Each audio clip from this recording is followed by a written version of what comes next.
गोपी जन वल्लभ जय गिरिवर धारी।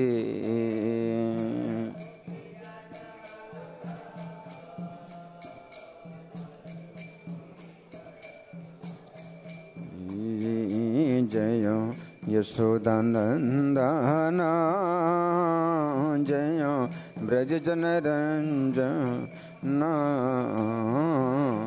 यशोदन।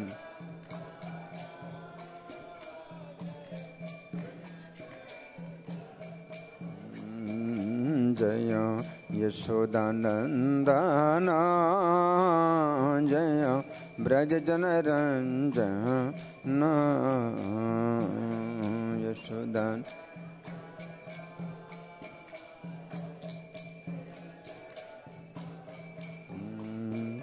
जय यमुना तीरा बनचारे जय कुंज बिहारी।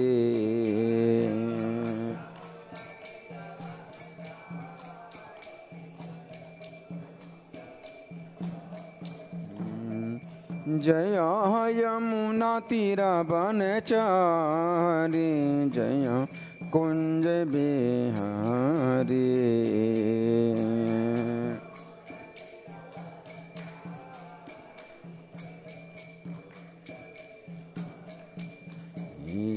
जय राधा माधव जय कुंज बिहारी। राधा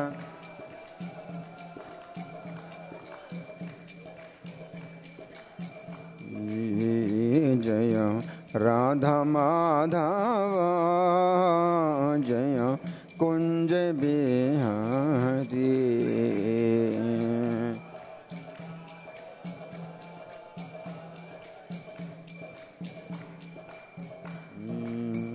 नेतै गौर हरे बोल हरे बोल हरे बोल हरे बोल।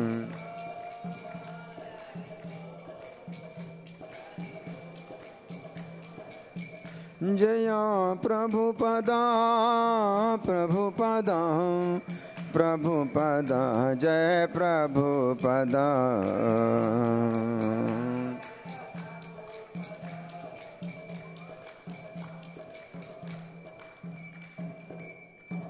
सब लोग प्रणाम करें। जय ओम विष्णुपाद परमहंस परिव्राजकाचार्य अष्टोत्तर श्री श्रीमद् his divine grace Abhay Charanaravinda Bhaktivedanta स्वामी श्रील प्रभुपाद की जय।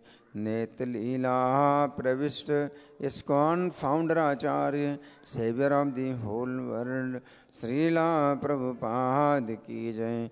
नामाचार्य हरिदास ठाकुर की जय। प्रेम से कहो श्री कृष्ण चैतन्य प्रभु नित्यानंदा श्री अद्वैत गदाधर श्रीवासादि गौर भक्त वृंद की जय।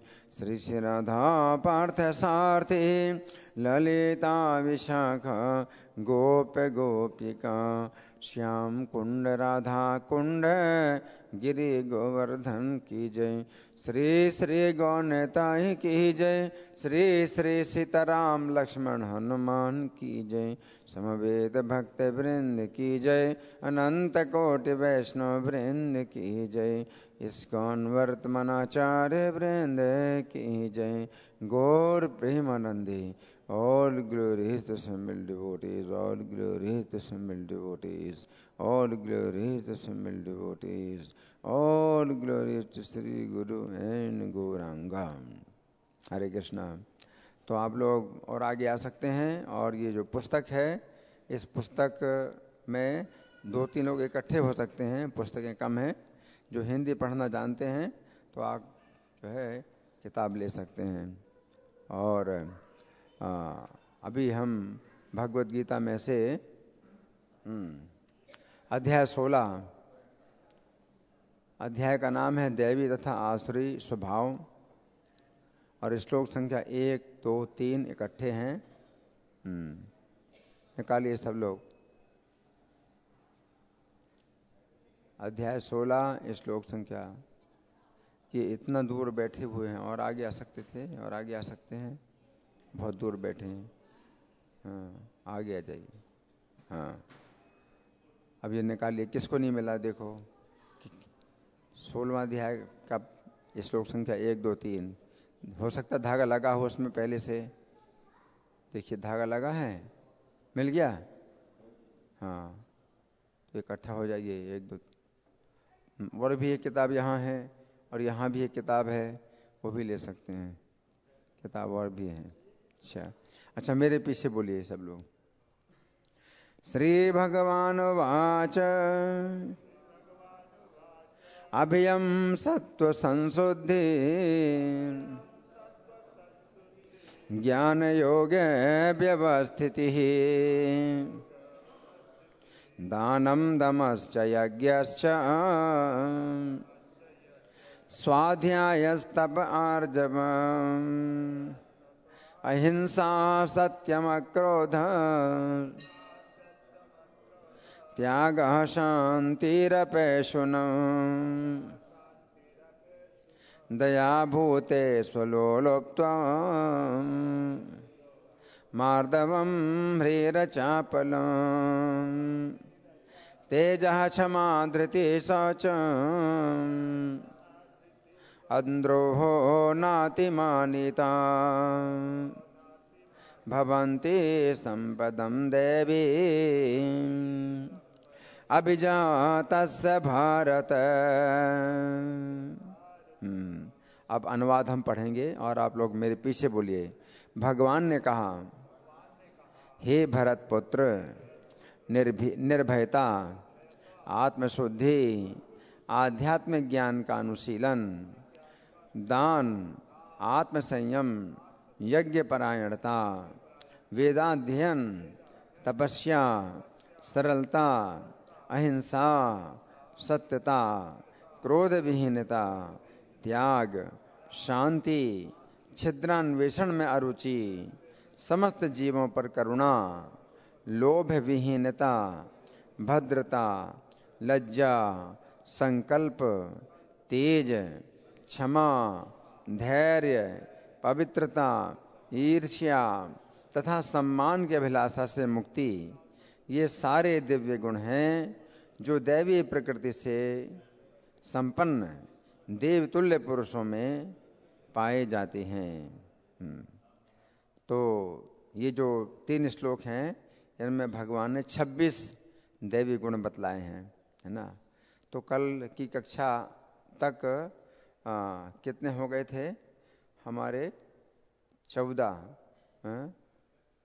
अक्रोधा और त्याग, अक्रोधा तक हो गया था। 12 है ना, 12वां तक हो गया था, है ना। तो इसमें अब आप निकालिए ये तात्पर्य का पहला पेज, फिर दूसरा पेज, फिर तीसरा पेज, तीसरा चौथा पेज, फिर 5वां पेज, है ना। तो 5वें पेज में जो 1, 2 दूसरा पैरा है, अक्रोध का अर्थ है क्रोध को रोकना। ये मिल गया सबको?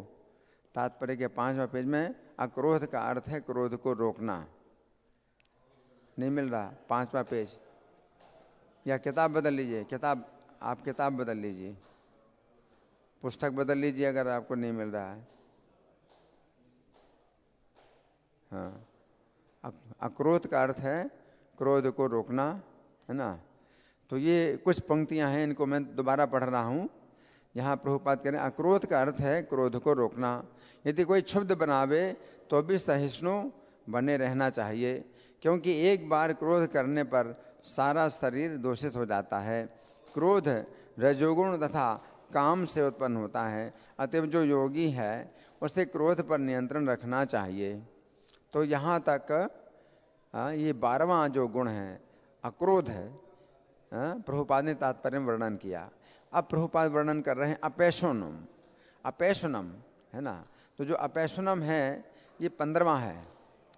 13 और 14 जो गुण हैं ये प्रभुपाद ने छोड़ दिए हैं।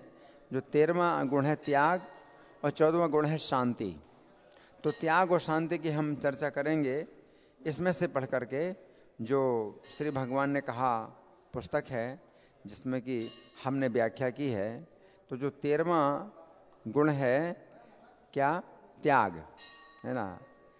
तो इन श्लोकों की 13वीं शिक्षा के अनुसार शब्द है त्यागः, अर्थात त्याग। गीता 18:11 में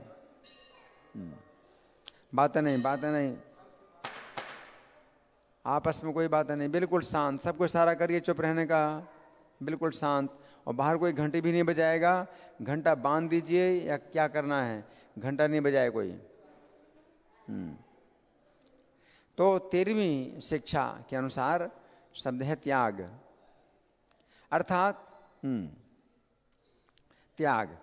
गीता 18:11 में श्री कृष्ण कहते हैं कि किसी भी देहधारी के लिए कर्मों का त्याग कर पाना संभव नहीं है ना।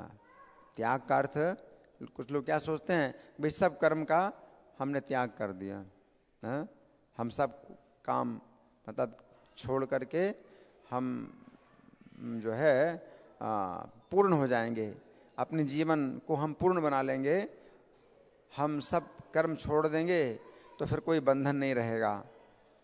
तो इस तरह से लोग सोचते हैं, है ना। तो भगवान क्या कहते हैं गीता के 18वें अध्याय के 11वें श्लोक में कि किसी भी देहधारी के लिए कर्मों का त्याग कर पाना संभव नहीं है। अतः जो व्यक्ति अपने कर्म फल का त्याग करता है वो वास्तव में त्यागी कहलाता है। आप त्याग नहीं कर सकते, कर्मों का त्याग नहीं कर सकते, तो क्या कर सकते, कर्म के फल का त्याग कर सकते हैं, है ना। तो जो कर्म के फल का त्यागी है वो त्यागी कहलाता है। और उक्त श्लोक के तात्पर्य में श्रील प्रभुपाद लिखते हैं, भगवत गीता में कहा गया है कि व्यक्ति कभी भी कर्म का त्याग नहीं कर सकता है। अतएव जो श्री कृष्ण के लिए कर्म करता है और कर्म फलों को भोगता नहीं है तथा जो श्री कृष्ण को ही सब कुछ अर्पित करता है वही वास्तविक त्यागी है ना। तो त्याग का अर्थ ये है ना, कृष्ण की प्रसन्नता के लिए कर्म करना, है ना। आप कर्म नहीं त्याग सकते, है ना। और कोई व्यक्ति अगर केवल कर्म त्याग करता है तो कर्मों को तो त्याग करता है लेकिन इंद्रिय तृप्ति में लगा रहता है तो उसका तो पाप और बढ़ता जाता है ना। कोई व्यक्ति यज्ञ नहीं करता है, भगवान की प्रसन्नता के लिए कर्म नहीं करता है और खाता सोता है तो वो उसका और पाप बढ़ जाता है ना। तो इसलिए त्याग का अर्थ क्या है कि भगवान की प्रसन्नता के लिए कर्म करना, अपनी प्रसन्नता के लिए कर्म नहीं करना, अपने लिए फल का भोग नहीं करना, है ना। यहाँ पर श्री कृष्ण कह रहे हैं कि निष्पाप भक्तों का 13वां लक्षण ये है कि वे अपने कर्म फल का त्याग करते हैं। अथवा दूसरे शब्दों में ये कहा जा सकता है कि वे अपने कर्म फल को नहीं भोगना चाहते हैं। गीता 1:31-32 में अर्जुन श्री कृष्ण से कहते हैं कि हे श्री कृष्ण, मैं इस युद्ध कर्म का जो फल है अर्थात विजय है उसे नहीं चाहता हूँ। अर्जुन की भावना है। अर्जुन ने क्या कहा, न कांक्षे विजयम कृष्ण, मुझे विजय नहीं चाहिए, है ना। मैं इस युद्ध कर्म का जो फल है अर्थात राज्य है उसे भी नहीं चाहता हूँ, है ना। तुम विजय नहीं पाना चाहते तो क्या पाना चाहते हो, राज्य। अर्जुन कहते हैं राज्य भी नहीं पाना चाहता, है ना। मैं राज्य भी नहीं पाना चाहता, मैं राज्य के अनेक प्रकार के सुख भोगों को भी नहीं चाहता हूँ। न चा राज्यम सुखानि चा, राज्य नहीं पाना चाहते तो कोई सुख पाना चाहते हो, नहीं, मैं कोई सुख नहीं पाना चाहता, है ना। अर्जुन की इन बातों से पता चलता है कि वे केवल इसी बात से प्रसन्न हैं कि उन्हें श्री कृष्ण की संगति प्राप्त हो रही है। अर्जुन को जो है इस बात की ही केवल खुशी है कि श्री कृष्ण मेरे रथ के चालक हैं, सारथी हैं, मेरे जो है साथ में हैं, श्री कृष्ण मेरे साथ हैं, तो यही अपना सौभाग्य है। बाकी अर्जुन को कोई इच्छा नहीं है कि युद्ध में विजय मिले, राज्य मिले और किसी प्रकार का सुख मिले। अर्जुन की विजय केवल यही है, क्या कि श्री कृष्ण उनके सारथी हैं। अर्जुन का सुख यही है कि श्री कृष्ण उनके साथ हैं। अर्जुन का यही राज्य है ना, कि श्री कृष्ण के साथ हैं। यही सबसे बड़ा राज्य है, यही सबसे बड़ा सुख, यही सबसे बड़ी विजय है। और अर्जुन को कोई राज्य सुख विजय नहीं चाहिए, है ना। तो ये है त्याग, इसे त्याग कहते हैं, है ना। वे केवल इसी बात से प्रसन्न हैं कि उन्हें श्री कृष्ण की संगति प्राप्त हो रही है, उन्हें युद्ध कर्म से प्राप्त होने वाले फलों में से कुछ भी नहीं चाहिए। तो यहाँ पर श्री कृष्ण कह रहे हैं कि भक्त लोग अपने कर्म के फलों का त्याग करके श्री कृष्ण की प्रसन्नता प्राप्त करते हैं। श्री कृष्ण की प्रसन्नता के अलावा वे हर चीज त्याग दें। कृष्ण प्रसन्न होए बस। कृष्ण अगर मेरे प्रसन्न हैं, मेरे ऊपर प्रसन्न हैं, तो दुनिया की कोई चीज नहीं चाहिए। पूरी दुनिया क्या है? तृण के समान, तिनके के समान, है ना। जैसे शिक्षाष्टकम में कहते हैं कि योगायितम निमेषण चक्षुषा प्रावृषायितम शून्यायितम जगत सर्वम गोविंद विरहेण में। पूरा जगत शून्य है, कुछ भी नहीं है जगत, तो सब कुछ त्याग देते, पूरे जगत को त्याग देते हैं कृष्ण को पाने के लिए। तो त्याग है ना। कोई भी सुख नहीं, कुछ भी सुख नहीं चाहिए, उसी में संतुष्ट रहते हैं, बहुत प्रसन्न रहते हैं कि कृष्ण उनके साथ हैं, कृष्ण की उनकी संगति करते हैं। तो ये सबसे बड़ा सुख है ना। तो ये तो हो गया कितना, 13वां लक्षण हो गया। 14वां लक्षण है शांति। तो शांति की भी चर्चा प्रभुपाद के तात्पर्य में नहीं है, तो हम इसमें से पढ़ रहे हैं। इन श्लोकों की 14वीं शिक्षा के अनुसार शब्द है शांति, अर्थात शांति। यहां पर शांति का अर्थ है चित्त की प्रसन्नता। तो भागवत 1:2:19 में कहा गया है कि जिसमें व्यक्ति भक्ति के 5वें धरातल पर अर्थात निष्ठा के धरातल पर आ जाता है, उस समय उसके चित्त में रजोगुण तमोगुण के भावों का कोई प्रभाव नहीं पड़ता है, तथा इस प्रकार उसे चित्त की प्रसन्नता प्राप्त होती है ना। तो चित्त की प्रसन्नता कैसे प्राप्त होती है? जब हम भक्ति की निष्ठा के धरातल पर आते हैं, है ना। तो भक्ति प्रारंभ कहाँ से होती है? श्रद्धा से। श्रद्धा से प्रारंभ होती है कि शास्त्रों में जो बात बताई गई है कि कृष्ण की भक्ति से ही जीवन सफल होता है, तो ये यही बात है। तो आपके दिल में अगर ये विचार आता है तो इसे श्रद्धा कहती है। तो श्रद्धा से भक्ति शुरू होती है। श्रद्धा के बाद साधु संग। अब आपको भक्ति चाहिए तो साधुओं की संगति करते हैं, आप श्रवणम सुनते हैं, प्रश्न करते हैं, तो इसे कहते हैं साधु संग। भक्ति का ये दूसरा धरातल साधु संग। साधु संग के बाद भजन क्रिया। भजन क्रिया के कुछ नियमों का आप पालन करते हैं, है ना। और कठोरता से कोई नियम जो नहीं करना चाहिए तो उसको जो है आपको नहीं करना है, जो करना है करना चाहिए वो करते हैं, तो वो जो है निष्ठा नहीं, भजन क्रिया होती है ना। तो भजन क्रिया और भजन क्रिया के आगे फिर निष्ठा, उसमें आप स्थिर हो जाते हैं, स्थिरता आ जाती है ना। भक्तिर्भवति निष्ठि तथा रजस्तमो। तो निष्ठा के धरातल पर क्या होता है? रजोगुण तमोगुण के भाव आपके चित्त को प्रभावित नहीं करते हैं। तथा रजस्तमो भावा काम लोभादयश्च। ये काम, क्रोध, लोभ, ईर्ष्या, ये जो भाव हैं आपके मन में आते हैं, क्योंकि पहले से आ रहे थे तो अभी भी आ रहे हैं, लेकिन चित्त में वो प्रभाव नहीं डालते हैं, चित्त को वेधन नहीं कर पाते हैं, चित्त को जो है वो चुभते नहीं है ना। चित्त को वो जो है घायल नहीं कर पाते, है ना। तो यदा तथा रजस्तमो भावा काम लोभादय चेत एते अनाविद्धम। चित्त इनसे आविद्ध नहीं होता है। रजोगुण तमोगुण के भाव से, काम क्रोध लोभ, इनसे चित्त आविद्ध नहीं होता है। तो क्या होता है, चेत एत अनाविधम स्तम सत्वे प्रसीदति, तो सत्व गुण में चित्त प्रसन्न हो जाता है ना। तो ये कहते हैं प्रसन्नता, है ना।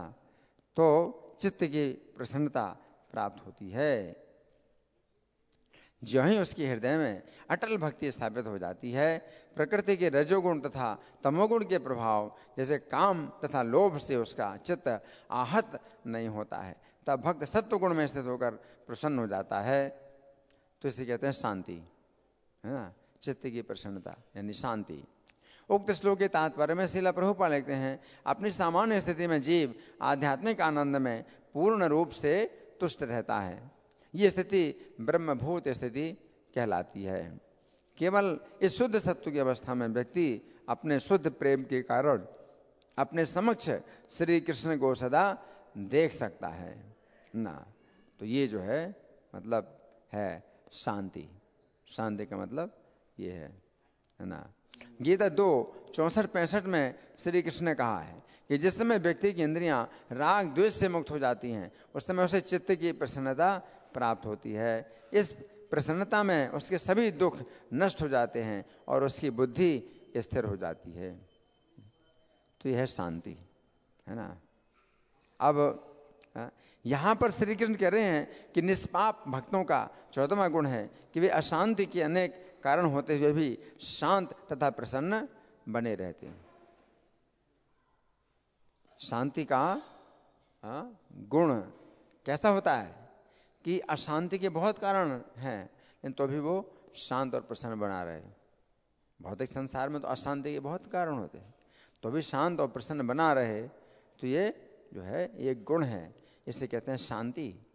चैतन्य भागवत के आदि खंड के अंतर्गत अध्याय संख्या 11 में वर्णन आता है कि जिस समय किसी तथाकथित ब्राह्मण ने श्री हरिदास को चुनौती दी कि जोर जोर से हरि नाम का उच्चारण करने पर क्या लाभ होता है, उस समय श्री हरिदास ने अनेक शास्त्रों से ये बात पुष्ट की कि जोर जोर से हरि नाम का उच्चारण करने पर 100 गुना लाभ होता है।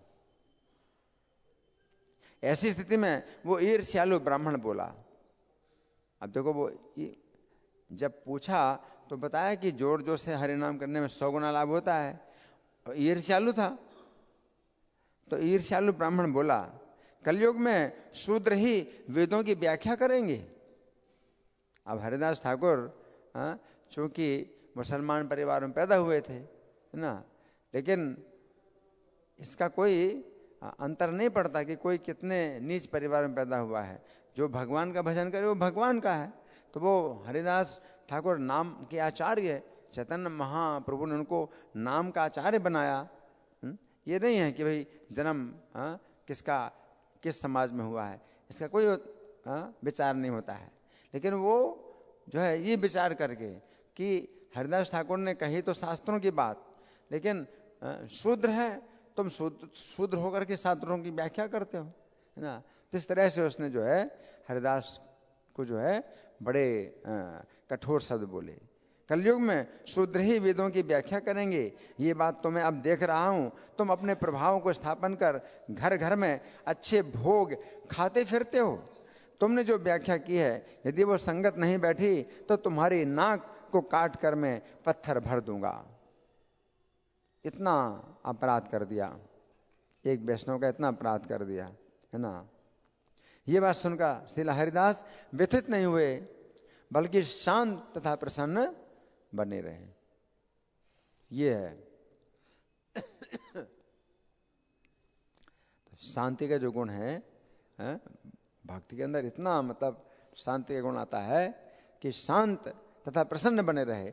उस अधम ब्राह्मण को आगे चलकर श्री कृष्ण ने दंड दिया और कुछ दिनों में उसकी नाक कुष्ठ रोग के कारण गलकर गिर गई। उसने हरिदास ठाकुर को कहा था कि अगर तुम्हारी व्याख्या सही नहीं बैठी तो तुम्हारी नाक को काटकर पत्थर भर दूंगा, है ना। तो कृष्ण ने क्या किया, उसकी ही नाक जो है काट दी। कैसे? कुष्ठ रोग से गलकर गिर गई, उसकी नाक ही गिर गई। और नाक ही गिरी क्योंकि उसने नाक की बात करी थी हरिदास ठाकुर के लिए कि तुम्हारी नाक को काटकर पत्थर भर दूंगा, है ना। तो कृष्ण जिसकी रक्षा करें तो उसकी नाक कौन काट सकता है? तो हरिदास की नाक तो वो काट नहीं पाया, और उसी की नाक कृष्ण ने काट दी। कृष्ण के पास सब शक्तियां, तो उसकी नाक ही कट के गिर गई। लेकिन कहने का मतलब है कि हरिदास ठाकुर इतने स्थिर और शांत थे, हैं? कृष्ण इतना गलत बोला और वे जो है व्यथित नहीं हुए, शांत और प्रसन्न बने रहे। तो यहां पर श्री कृष्ण कह रहे हैं कि भक्त लोग अशांति के अनेक कारण होते हुए भी शांत तथा प्रसन्न बने रहते हैं। अच्छा, अब हम आएंगे जो जहां पर चल रहा था ना, अपैशनम का अर्थ है। अब वो जो बिंदु है जहां पर हमें करना है, अब अपैशनम ये 15वां गुण है। जो 26 गुण बतलाए भगवान ने, उसमें से 15वां गुण है अपैशनम। अपैशनम का अर्थ है कि दूसरे के दोष ना निकाले और व्यर्थ ही उन्हें सही ना करे। अपैशनम का अर्थ क्या है? दूसरों के दोष ना निकाले, बिना मतलब में, कोई दोष नहीं है तो भी दोष निकाल रहे, और फिर सही करें, कि सुधरो, ये तो अपनी आदत छोड़ो, ये है ना, अपना सुधार करो, है ना। तो कुछ लोगों के अंदर ऐसी चेष्टा होती है ना। तो निस्संदेह चोर को चोर कहना छिद्रान्वेषण नहीं है, लेकिन निष्कपट व्यक्ति को चोर कहना उस व्यक्ति के लिए परम अपराध होगा जो आध्यात्मिक जीवन में प्रगति करना चाहता है ना। अगर आप आध्यात्मिक जीवन प्रगति करना चाहते हैं तो आपको जो है ऐसे जो निष्कपट है उसको आप जो है कुछ आरोप लगाते हैं तो बहुत गलत है, आपकी भक्ति में जो है बहुत बाधा आएगी, है ना। तो इस के संबंध में जो हमारी व्याख्या है वो मैं पढ़ के सुना रहा हूँ। इन श्लोकों की 15वीं शिक्षा के अनुसार शब्द है अपैशनम, अर्थात किसी की गलत निंदा नहीं करना, है ना। यहां पर श्री कृष्ण कह रहे हैं कि निष्पाप भक्तों का 15वां लक्षण ये है कि वे दूसरों के गुणों में दोष नहीं देखते। किसी के दोष में अगर आप दोष देखते हैं तो वो तो दृष्टि अपनी सही है, तो उसमें कोई दोष नहीं है। किसी के दोष में आप दोष देखते हैं तो वो तो जो है जो भगवान ने दृष्टि दी है उसके अनुसार हमें देखना चाहिए, उस दोष से हमें दूर रहना चाहिए कि वो दोष हमारे अंदर ना आए। उसको भी बता सकते हैं, अगर उस समझे तो उसको बताएं कि ये दोष आपका है, आपको अपना दोष दूर करो। तो ये तरीका होता है दोष अगर दिखाई देता है किसी में, लेकिन किसी के गुणों में दोष निकालना ये कितना गलत।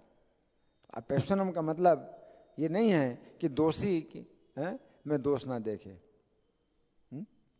किसी में अगर कोई दोष है, मान लीजिए मैं प्रवचन दे रहा हूँ, आप बीच में ही आप बात काट रहे हैं, तो मैं कहूँगा कि आप क्या कर रहे हो, ये मेरी बात क्यों काट रहे हो, सुनो पहले, है ना। तब प्रश्न कर सकते हो। बीच में कोई हल्ला करे, शोर करे, तो मैं कह सकता हूँ कि आवाज़ नहीं करना, बात नहीं करना, तो ये तो गलत नहीं है।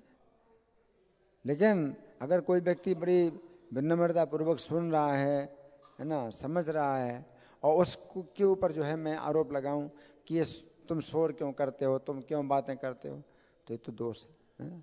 तो अपैशनम का अर्थ है कि किसी के गुणों में दोष नहीं देखना।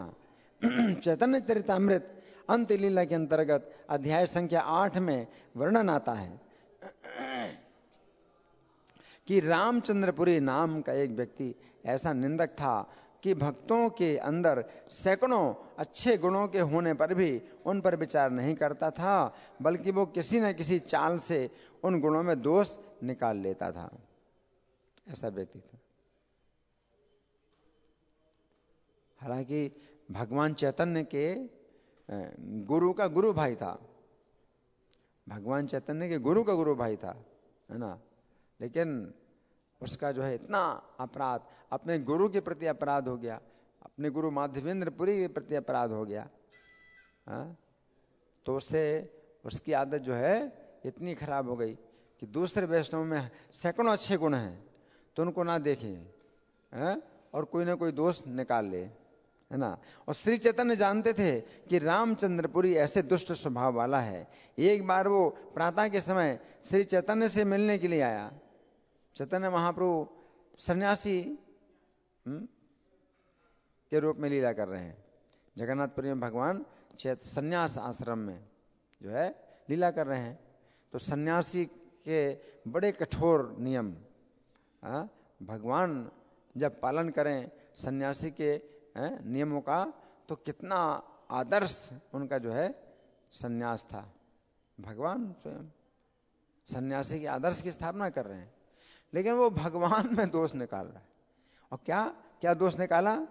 प्रातः के समय श्री चैतन्य से मिलने गया तो चैतन्य महाप्रभु ने उसका आदर किया, बैठाया, सम्मान किया, शिष्टाचार है ना। उस समय उसने बहुत सी चींटियां देखकर निंदा करते हुए कहा, चींटियां चल रही थी, चींटियां तो हर जगह चलती हैं, तो चींटियां देखी तो श्री चैतन्य की निंदा करते हुए कहा, क्या कहा? गत रात्रि में यहां पर मिस्त्री थी, इसलिए यहां पर चींटियां घूम रही हैं। हाय, ये विरक्त सन्यासी ऐसी इंद्रिय तृप्ति में आसक्त है।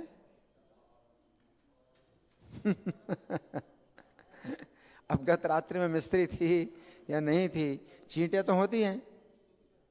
चींटियों के लिए थोड़ी है कि मिस्त्री हो तभी वो आएंगी, है ना। चींटियां तो किसी भी कारण से आती हैं, हर जगह होती चींटियां, है ना। तो चींटियों को देख करके चैतन्य महाप्रभु की निंदा करने के लिए बोलने लगा, है ना। मतलब वो दोष ढूंढ रहा है, ना दोष हो तो भी दोष निकालना, है ना। तो भगवान में दोष निकाला उसने, है। ये कहकर वो चला गया, ये कहकर चला गया, है ना। ये बात समझने की है कि सामान्यतया चींटियां यहाँ वहाँ तथा सर्वत्र घूमती रहती हैं, परंतु रामचंद्रपुरी तो काल्पनिक दोष की ताक में था कि कैसे कल्पना करूं दोषों की। दोष नहीं दिखाई दे रहे हैं, लेकिन कल्पना करना इसके अंदर कोई दोष तो होगा ही, जरूर होगा, और कुछ ना कुछ जो है मतलब कारण बना लेना और निंदा करना, है ना। ये अतएव उसने श्री चैतन्य के ऊपर ये दोष लगाया कि उनके कमरे में मिठाइयाँ रही होंगी। तो यहाँ पर श्री कृष्ण कह रहे हैं कि भक्त लोग रामचंद्रपुरी के समान अन्यों के गुणों में दोष नहीं ढूंढते। और भगवान चैतन्य के कितने गुण हैं, गुणों के भंडार, गुणों के समुद्र चैतन्य महाप्रभु, है ना।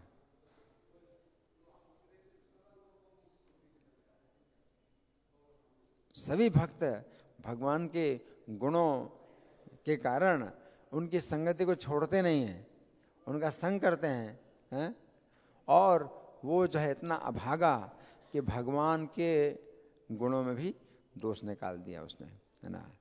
तो ये है कितना 15वां, ये 15वां अपैशनम ये हो गए। अब हम तात्पर्य में आएंगे। अपैशनम के बाद प्रभुपाद चर्चा कर रहे हैं किस चीज की? ह्री, ह्री ये जो है ये कितनी संख्या का है? ह्री 16वीं संख्या का है। अपैशनम समस्त जीव त्याग, शांति, छिंद्रान्वेषण रुचि और समस्त जीवों पर करुणा। ह्री, तो यहाँ प्रभुपाद लिखते हैं ह्री। हाँ, ह्री का अर्थ है कि मनुष्य अत्यंत लज्जाशील हो और कोई गर्हित कार्य ना करे। नहीं, इसका मतलब है कि ये ह्री और आगे का है। हाँ, तो ये जो ह्री है, त्यागः शांतिर अपैशनम दया भूतेषु। हाँ, दया भूतेषु ये है आगे। तो ये भी तात्पर्य में नहीं है। तो ये 16वां है। 16वां जो गुण है, निष्पाप लोगों का 16वां लक्षण है जीवों के प्रति दया। इन श्लोकों की 16वीं शिक्षा के अनुसार शब्द हैं दया भूतेषु, अर्थात जीवों पर दया।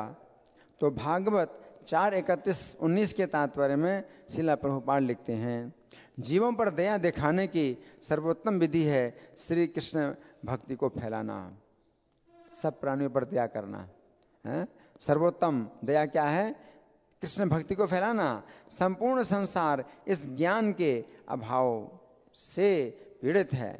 लोगों को जानना चाहिए कि श्री कृष्ण ही सभी वस्तुओं के मूल कारण हैं। ऐसा समझकर प्रत्येक व्यक्ति को भगवत भक्ति में लग जाना चाहिए। जो लोग वास्तव में विद्वान हैं और आध्यात्मिक ज्ञान में प्रगति कर चुके हैं, उन्हें संसार भर में कृष्ण भक्ति का उपदेश करना चाहिए, जिससे लोग उसे ग्रहण करके अपने जीवन को सफल बना सकें। तो ये है दया भूतेषु, प्राणियों पर दया करना। तो यहाँ पर श्री कृष्ण कह रहे हैं कि निष्पाप भक्तों का 16वां लक्षण यह है कि वे सामान्य जीवों पर दया दिखलाते हैं। आचार्य रामानुज के चरित्र में एक ऐसी घटना है, तो सुनिए बड़े ध्यान से। दया कैसी होती है, अन्य प्राणियों पर दया कैसी होती है। आचार्य रामानुज का जीवन चरित्र कैसा है कि जिस समय उन्हें महात्मा नाम्बी से ओम नमो नारायणाय ये मंत्र प्राप्त हुआ, तथा जिस समय महात्मा नाम्बी ने उनसे कहा कि वे इस मंत्र को गुप्त रखें, उस समय रामानुज ने सभी वर्ण के लोगों को एकत्र कर मंदिर के शिखर पर खड़े होकर सब लोगों को ये मंत्र सुना दिया। अब गुरु जी ने कहा था कि ये मंत्र गुप्त रखना। दीक्षा के समय जो मंत्र दिया जाए तो गुप्त रखा जाता है। अभी तो हम लोग मंत्र प्राप्त करते हैं दीक्षा के समय, हरे कृष्ण मंत्र, और ये हरे कृष्ण मंत्र सबको बताया जाता है। तो ये तो जो है मतलब अभी ये हरे कृष्ण मंत्र है कि साल भर आप जब जाप करें हरे कृष्ण मंत्र का 16 माला, तब दीक्षा मिलती है, और उसी मंत्र की दीक्षा मिलती है जो आप पहले से कर रहे हैं। लेकिन उस समय क्या था कि ये मंत्र दिया उनके गुरु ने और कहा इसको गुप्त रखना, है ना। अभी दीक्षा के समय कभी नहीं कहा जाता कि मंत्र गुप्त रखना। ये मंत्र जितना अधिक लोगों को बताइए, हरे कृष्ण मंत्र, उतनी सी शक्ति बढ़ती है ना। लेकिन उन्होंने कहा था ये 8 अक्षरों का मंत्र है, ओम नमो नारायणाय, ये गुप्त रखना, है ना। और ये हम लोग जो जाप करते हैं वो 32 अक्षरों का मंत्र है, ये महामंत्र है ना। तो वो बात अलग है। लेकिन एक यहाँ समझने वाली बात यह है कि रामानुज का गुण कैसा है जीवों पर दया करने का। उन्होंने कहा किसी को नहीं बताना, ये जो मंत्र है ये वैकुंठ ले जाएगा, वैकुंठ की प्राप्ति कराएगा, लेकिन किसी को नहीं बताना। तो इन्होंने क्या किया, सभी वर्ण के लोगों को एकत्र कर, सभी वर्ण, ब्राह्मण, क्षत्रिय, वैश्य, शूद्र, सब, कुछ भी अंतर नहीं देखा, इकट्ठा किया और मंदिर के शिखर पर खड़े हो गए और जोर से जो है लोगों को मंत्र सुना दिया कि सुनो ये मंत्र। जिस समय गुरु को ये समाचार मिला तथा उन्होंने रामानुज से कहा कि उन्हें नरक की प्राप्ति होगी, तुमने गुरु की अवज्ञा की है, मैं तुम्हारा गुरु हूँ, तुमने मेरे आदेश का उल्लंघन किया है, अब तुमको नरक मिलेगा। उन्होंने कहा तुमको नरक मिलेगा, मैंने तुमको मंत्र गुप्त रखने के लिए कहा और तुमने सबको सुनाया, अब तुमको क्या मिलेगा, नरक मिलेगा। उस समय रामानुज ने अत्यंत विनय पूर्वक उत्तर दिया, गुरुदेव, यदि इस महामंत्र का उच्चारण करके हजारों लोग नरक की यातना से बच सकते हैं तो मुझे नरक भोगने में कोई आपत्ति नहीं। ये दया, ये दया है कि अगर हजारों लोगों को मैं नरक से अगर मैं बचा सकता हूँ तो जो है मुझे नरक मिल जाए, कोई बात नहीं, ये दया है ना। रामानुज के इस उत्तर से गुरु प्रसन्न हो गए और उन्होंने उन्हें आशीर्वाद दिया। तो यहाँ पर श्री कृष्ण कह रहे हैं कि भक्त लोग आचार्य रामानुज के समान अन्य जीवों पर दया दिखाने के लिए उन्हें कृष्ण भावनामृत में प्रबुद्ध करने का प्रयास करते हैं, है ना। जारे देखा तारे कहो कृष्ण उपदेश, जिसको देखो उसको कृष्ण का उपदेश करो। भगवत गीता देना ये भी दया है। आप प्रभुपाद की पुस्तकें बांटते हैं, लोगों को बेचते हैं किताबें, ये दया है ना। लोग सोचते हैं कि किताबें बेच रहे हैं, किताब नहीं बेच रहे। ये किताब की कोई कीमत थोड़ी है कि अगर हम आपसे 100 रुपया लेते हैं, 200 रुपये लेते हैं इस किताब का, तो ये कोई कीमत थोड़ी है। ये इस किताब की तो कोई कीमत ही नहीं है, हैं? कोई कीमत नहीं है। ये जन्म जन्म के लिए आपके कष्टों को दूर करेगी, जन्म जन्म के कष्टों को दूर करेगी। ये आपके साथ जाएगी, ये किताब का जो संदेश है आपके साथ जाएगा, हैं? तो इसका तो कोई मूल्य ही नहीं है, अमूल्य है ना। तो किताब जो हम लोग बेचते हैं प्रभुपाद की, इसे बेचना नहीं कहा जाता है, पुस्तक वितरण कहा जाता है। ये संकीर्तन कहलाता है, संकीर्तन कार्यक्रम है ये, पुस्तक वितरण का कार्यक्रम है, बिक्री का काम नहीं है ये। पुस्तकें बेची नहीं जाती हैं, पुस्तकें वितरित की जाती हैं, है ना। हम जो पैसा ले रहे हैं वो तो कागज़ का छपाई का पैसा ले रहे हैं। किताब का जो संदेश है उसका कोई मूल्य नहीं है। भगवान ने संदेश दिया है, इसका कोई कीमत नहीं है। कि भगवान बैकुंठ से आकर के बैकुंठ का संदेश दे रहे हैं, इस भौतिक संसार में कहीं नहीं मिलेगा। किसी यूनिवर्सिटी, किसी विश्वविद्यालय, महाविद्यालय, किसी भी शिक्षा के क्षेत्र में ये नहीं मिलेगा संदेश। ये तो बहुत ऊंचा संदेश है, भगवान का संदेश है। तो दया का क्या मतलब है? आप दूसरों को भगवान का संदेश दीजिए, है ना। तो ये है दया, है ना। तो दया भूतेषु, इसके बाद है अलोलुप्तम, निर्लोभता। तो ह्री तो बहुत आगे आएगा, है ना, ह्री बहुत आगे आएगा। तो जो ह्री है, ठीक है। तो अब निर्लोभता, ये 17वां, इन श्लोकों की 17वीं शिक्षा के अनुसार शब्द है अलोलुप्तुम, अर्थात निर्लोभता, अर्थात लोभ से मुक्ति। तो भागवत के 11वें स्कंध के अंतर्गत अध्याय संख्या 23 में बताया गया है कि लोभी व्यक्ति को अपने धन के द्वारा कोई सुख नहीं प्राप्त होता है। क्या? जो लोभी होता है तो वो क्या करता है? धन को इकट्ठा करता है ना। तो अपने धन के द्वारा कोई सुख नहीं प्राप्त होता है। अब वो धन को इकट्ठा करता है, धन को खर्चा नहीं करना चाहता, है ना। अपने खाने के लिए भी नहीं खर्चा करता धन को, अपने पहनने के लिए, और अपनी सुरक्षा के लिए, अपने परिवार के लिए, वो धन खर्चा नहीं करना चाहता है ना। तो ऐसे में से कोई सुख नहीं प्राप्त होता है। लोभी व्यक्ति का यश उसके क्रोध, लोभ के कारण उसी प्रकार नष्ट हो जाता है जिस प्रकार किसी सुंदर व्यक्ति का शारीरिक सौंदर्य रंच मात्र श्वेत कुष्ठ से नष्ट हो जाता है। अगर थोड़ा सा कुष्ठ का दाग हो तो जितनी सुंदरता सब नष्ट हो जाती।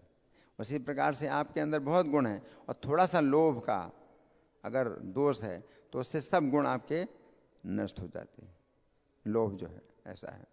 लोभ के कारण सगे भाई, अपनी ही पत्नी, अपने माता, अपने पिता, मित्र सभी शत्रु बन जाते हैं। आप लोभ के कारण अपने माता की आवश्यकता पूरी नहीं कर रहे हैं, पिता की आवश्यकता पूरी नहीं कर रहे हैं, उनके लिए दवाई नहीं दे रहे हैं, उनको जो है कुछ खाने की इच्छा है वो नहीं दे रहे हैं, है ना। तो क्या होता है? सभी शत्रु, लोभ के कारण कभी कभी व्यक्ति हत्या का भी शिकार हो जाता है, मार डालते हैं। तो फिर क्या है? यहां पर श्री कृष्ण कह रहे हैं कि निष्पाप भक्तों का 17वां लक्षण है निर्लोभता। तो पंढरपुर में राका नाम के एक भक्त थे, सुनिए बड़े ध्यान से। कहां पर? पंढरपुर में। पंढरपुर में एक भक्त थे जिनका क्या नाम था? राका, है ना। राका नाम के एक भक्त थे जो अत्यंत दरिद्र होते हुए भी श्री कृष्ण की भक्ति में ही संतुष्ट रहते थे। उनकी पत्नी का नाम था बांका। पत्नी का नाम क्या था? बांका। तो राका बांका, है ना। तथा वो भी अपने पति के समान भक्त थी और भक्ति में ही संतुष्ट रहती थी। पत्नी को भी कोई लोभ नहीं है किसी बात का, है ना। दरिद्र हैं तो भी संतुष्ट है, पत्नी भी संतुष्ट है। एक दिन राका नित्य की भांति श्री कृष्ण का नाम कीर्तन करते हुए चले आ रहे थे। उनकी पत्नी कुछ पीछे थी, तो मार्ग में सोने की मोहरों की थैली देखकर वे ठहर गए। रास्ते में पड़ी है सोने की मोहरों की थैली, तो राका जो है देख करके ठहर गए और हाथों में धूल लेकर थैली और मोहरों को ढकने लगे। दिखाई दे रही है ना, तो हाथों में धूल लेकर के थैली मोहरों को ढकने लगे। इतने में ही उनकी पत्नी समीप आ गई। उसने पूछा, आप यहाँ क्या ढक रहे हैं? भगवान के नामों का कीर्तन छोड़ करके क्या करने लगे? बांका कहती है, आप तो भगवान के नामों का कीर्तन कर रहे थे, अभी कीर्तन बंद कर दिया तुमने, और क्या कर रहे हो? पत्नी कहती है। राका ने उत्तर दिया, यहाँ सोने की मोहरों से भरी हुई थैली पड़ी है। मैंने सोचा कि तुम पीछे आ रही हो, कहीं सोना देखकर तुम्हारे मन में लोभ न आ जाए, इसलिए से धूल से ढक देता हूँ। तो पत्नी ये बात सुनकर हंस पड़ी और बोली, स्वामी, सोना भी तो धूल ही तो है, आप धूल से धूल को क्यों ढक रहे हो? पत्नी और आगे है, भक्ति में और आगे है, कहते धूल से धूल को क्यों ढक रहे हो, है ना। इस घटना से पता चलता है कि राका तथा बांका दोनों पति पत्नी अत्यंत निर्लोभ थे। तो यहाँ पर श्री कृष्ण कह रहे हैं कि भक्त लोग राका तथा बांका की ही तरह धन के प्रति निर्लोभ रहते हैं। लेकिन इससे हमें ये शिक्षा नहीं मिलती कि हम धन का त्याग करें। अगर धन कहीं से मिले तो हमें धन की आवश्यकता है, क्योंकि भगवान की सेवा में बहुत धन की आवश्यकता है। तो अभी जो स्थिति है इस हरे कृष्ण आंदोलन में, ये दूसरी स्थिति है। इसमें हमें जितना भी धन मिले उतना ही कम है, इसलिए हम धन जो है जितना भी अधिक हो हम लेते हैं, लेकिन उस धन का अपनी इंद्रिय तृप्ति के लिए नहीं, भगवान की सेवा में उपयोग करते हैं।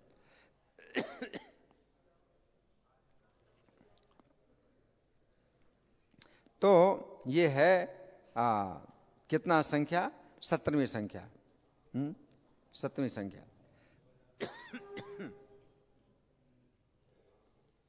अब है हरि। अच्छा,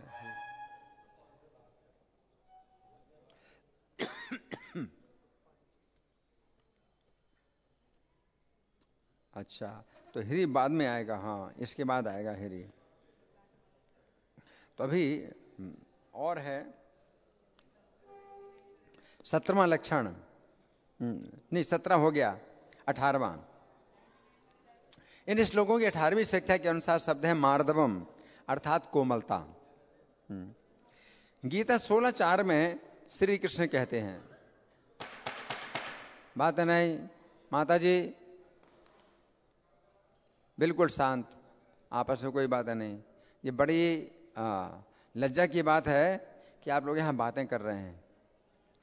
ये जो कथा है और ये जो शिक्षा है ये कहीं नहीं मिलेगी आपको, है ना।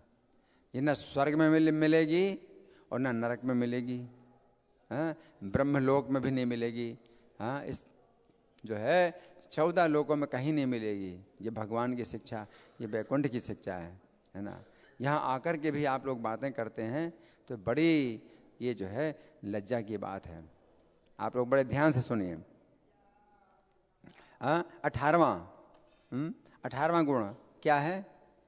कोमलता। 18वीं शिक्षा के अनुसार शब्द है मार्दवम, अर्थात कोमलता। गीता 16:4 में श्री कृष्ण कहते हैं कि असुरों के स्वभाव में कोमलता नहीं होती है, बल्कि कठोरता होती है। उक्त श्लोक के तात्पर्य में श्रील प्रभुपाद लिखते हैं कि असुर लोग छोटी छोटी बातों पर क्रुद्ध हो जाते हैं और खरी खोटी सुनाते हैं।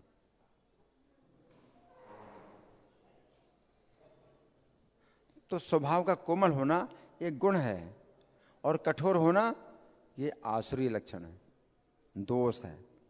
असुरों में ये जो है दोष होता है। किसी बात पर भी जो है खरी खोटी सुनाते हैं और नम्रता से नहीं बोलते हैं। गीता 18:28 में श्री कृष्ण कहते हैं कि जो लोग तमोगुण में कर्म करने वाले हैं वे कठोर स्वभाव के होते हैं। इस प्रकार अन्यों का अपमान करने में पटु होते हैं, है ना। तो यहाँ पर श्री कृष्ण कह रहे हैं कि निष्पाप भक्तों का 18वां लक्षण है कोमलता।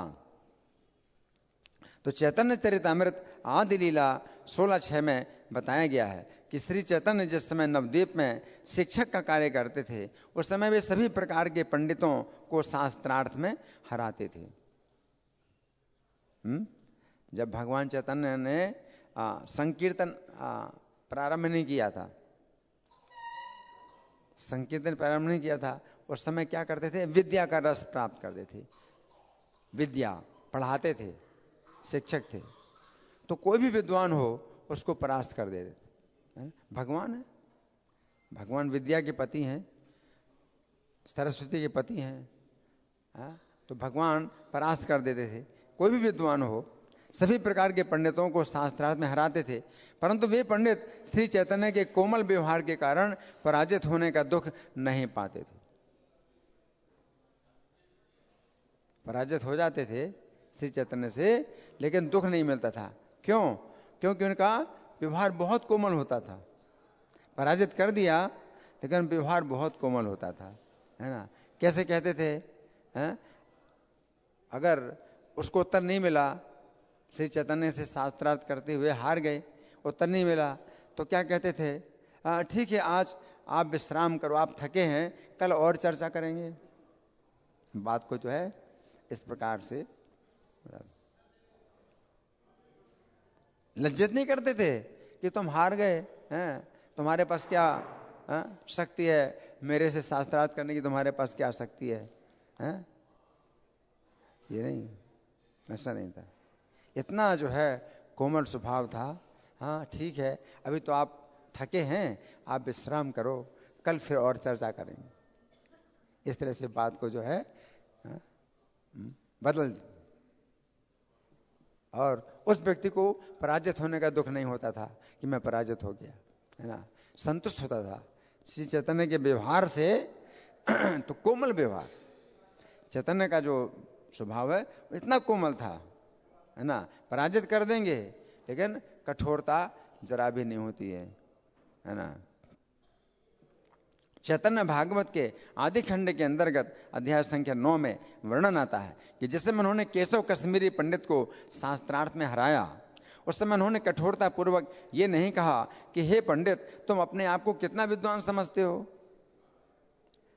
तुम मुझसे शास्त्रार्थ करो, मैं तुम्हारी विद्वत्ता का सारा गर्व दूर कर दूंगा।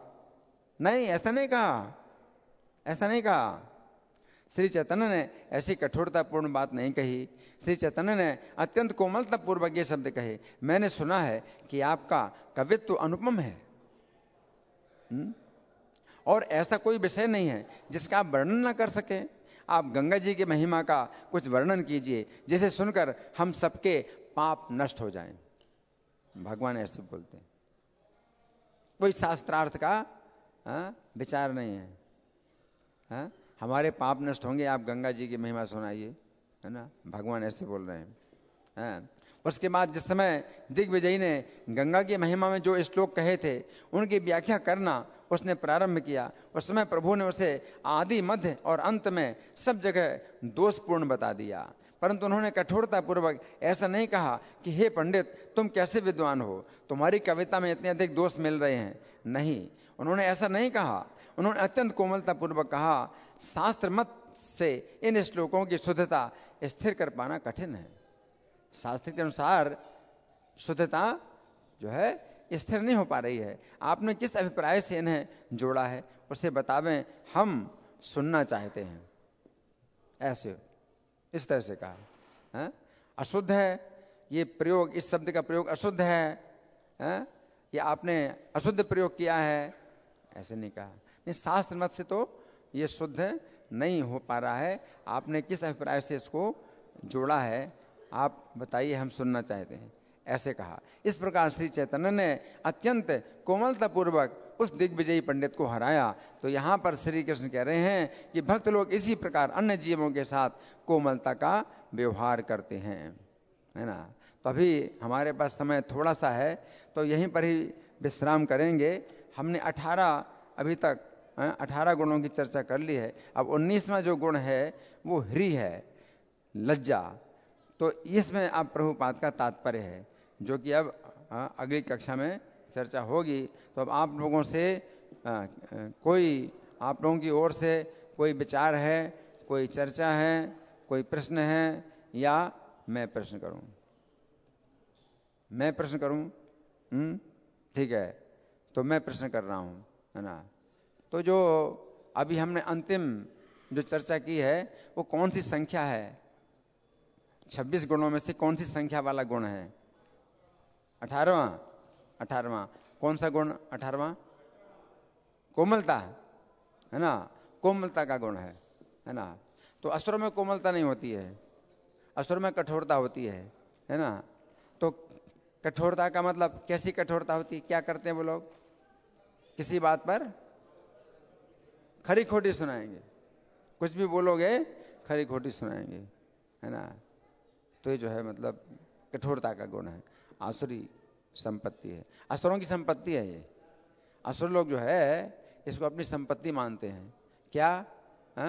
बड़े खुश होते हैं, मैंने उसको झेपा दिया, वो मेरे सामने झेप गया, वो मेरे सामने कैसे बात करेगा। तो ये जो है असुरों की संपत्ति है ये, है ना। जैसे कि एक जो है गांव था, तो उस गांव के जो है एक सज्जन थे, बड़े विद्वान, अपने को बड़े विद्वान कहते थे, हम बहुत विद्वान हैं, हम बहुत विद्वान हैं। और वो था तो मूर्ख, अपने को बहुत विद्वान कहता था। और उसका कहना था कि हमारे जो है खून में जो है विद्वत्ता है, हमारे खून में विद्वत्ता है, क्योंकि हमारे जो वंश के बड़े बड़े आचार्य हैं, हम उनके परिवार में पैदा हुए हैं, इसलिए हमारे खून में ही विद्वत्ता है। तो एक व्यक्ति गांव में जो है वो बड़ा दुखी होता था कि इसके अंदर बड़ा घमंड है। तो एक बाहर के गांव से किसी विद्वान को बुलाया, और उस विद्वान ने जो है शास्त्रार्थ किया। तो अब ये जो गांव के जितने थे सब मूर्ख तो थे, इकट्ठे हो गए, और वो जो मुखिया था तो वो जो है शास्त्रार्थ करने के लिए बैठा। तो उस पंडित ने, जो दूसरे गांव से आया था, असली पंडित था, उसने कहा कस्तुम।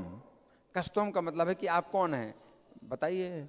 तो अब आप कौन हैं? तो आप बताएंगे कि हम शरीर नहीं है, हम जीवात्मा हैं, हम भगवान के दास हैं, है ना।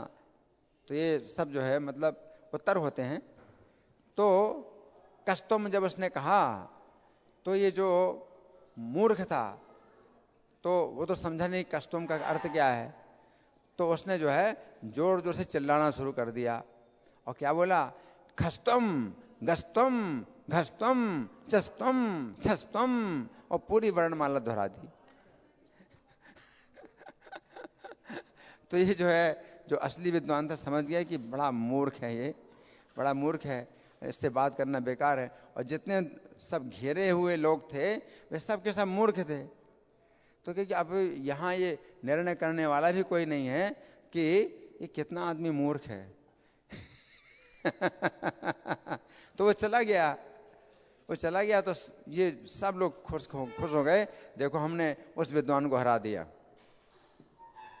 ये जो है इस तरह की जो है आसुरी भावना है, ये कठोरता से चिल्ला चिल्ला करके उसको जो है मतलब क्या कर दिया?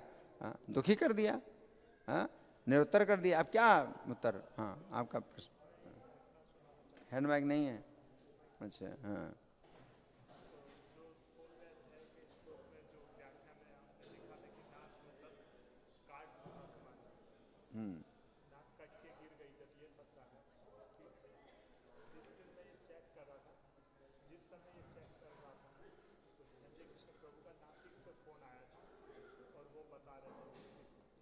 बहुत अच्छा है, ये बड़ी अच्छी घटना बता रहे हैं कि जिस समय हमने ये लिखा था ना, जो गीता की व्याख्या लिखी थी कि मैं तुम्हारी नाक काट दूंगा, उसने, हाँ, तो ये चेक कर रहे थे, उसका प्रूफ चेक कर रहे थे। तो उसमें जब इन्होंने हाँ, उसकी नाक कट के गिर गई। इन्होंने जो है उसमें किताब में जब ये पढ़ा कि उस ब्राह्मण के जो अपराधी था उसकी नाक कट के गिर गई, उसी समय धनंजय कृष्ण प्रभु का नासिक से फोन आया और बोले कि प्रभु जी हम नासिक से बोल रहे हैं, ये वो स्थान है जहाँ शूर्पणखा की नाक कट के गिरी थी। जब इन्होंने ये पढ़ा किताब में कि उस जो हरिदास ठाकुर की जिसने निंदा की थी और नाक काटने की बात किया था कि तुम्हारी नाक काट दूंगा, उसी की नाक कट गई। उसी समय नासिक से फोन आया धनंजय कृष्ण प्रभु का, बोले प्रभु जी हम नासिक से बोल रहे हैं, ये नासिक वो स्थान है जहाँ शूर्पणखा की नाक कट के गिरी थी। भगवान के ऐसे अद्भुत आश्चर्य है।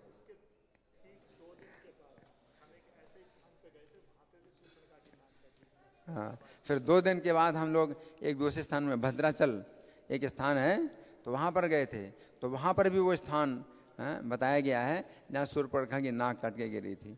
अभी कल्प भेद से है, नासिक भी स्थान है जहाँ शूर्पणखा की नाक कट के गिरी, और एक भद्राचल स्थान है वहाँ पर भी दूसरे कल्प में ये लीला हुई थी कि शूर्पणखा वहाँ पर आई थी और उसकी नाक कट के गिरी थी। ये सब आश्चर्य भगवान करते हैं। धन्यवाद। ग्रंथराज श्रीमद् भगवद गीता की जय, श्रील प्रभुपाद की जय, राधा पार्थ सारथी ललिता विशाखा गौर निताई, सीताराम लक्ष्मण हनुमान की जय हो।